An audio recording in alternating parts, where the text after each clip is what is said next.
तर सगळ्यांना जय शिवराय. आपल्या गावात आपल्या जिल्ह्यात जे आपण आता जिल्ह्यात कार्यक्रम रॅलीचे आयोजित केले,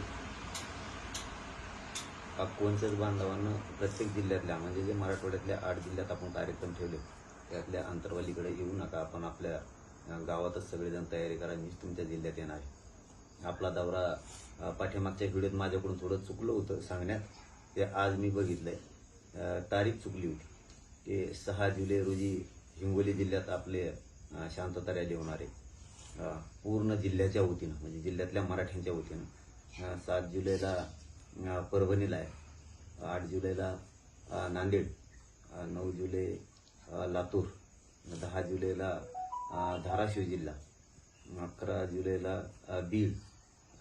जिल्ह्याच्या मराठ्यांच्या वतीनं संपूर्ण बीड जिल्ह्यातला मराठा समाज 11 जुलैला बीड जिल्ह्यात जमणार आहे. प्रत्येक जिल्ह्यातलाच घराघरातला मराठा तिथं जमणार आहे. 12 जुलैला जालना जिल्ह्यात आपली शांतता रॅली होणार आहे भव्य अशी. आणि छत्रपती संभाजीनगर इथं 13 जुलैला होणार आहे.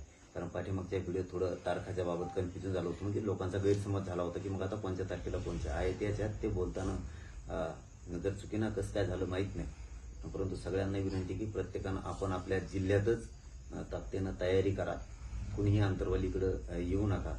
कामधंदे उरून कुणीही आंतरवालीकडं नाही यायचं. आपले कामं उरकून घ्यायचे आपण आपल्या तारखेच्यात. आणि घराघरातल्या प्रत्येक मराठ्यानं जिथं जिल्ह्यात आपला कार्यक्रम ठरलाय त्या ठिकाणी सगळ्या जिल्ह्यातल्या मराठ्यांनी एकाच दिवशी एकाच वेळेस एकदाच एकत्र यायचे आणि आपल्या मुलांसाठी आणि आपल्या जातींसाठी आपल्याला मराठा बांधवाला पुन्हा एकदा शक्ती दाखवायची. एक दिवस सगळ्यांनी काम बुडायचं, पण आपण आपल्या जिल्ह्यात असणाऱ्या तारखेला सगळ्यांनी उपस्थित राहायचंय.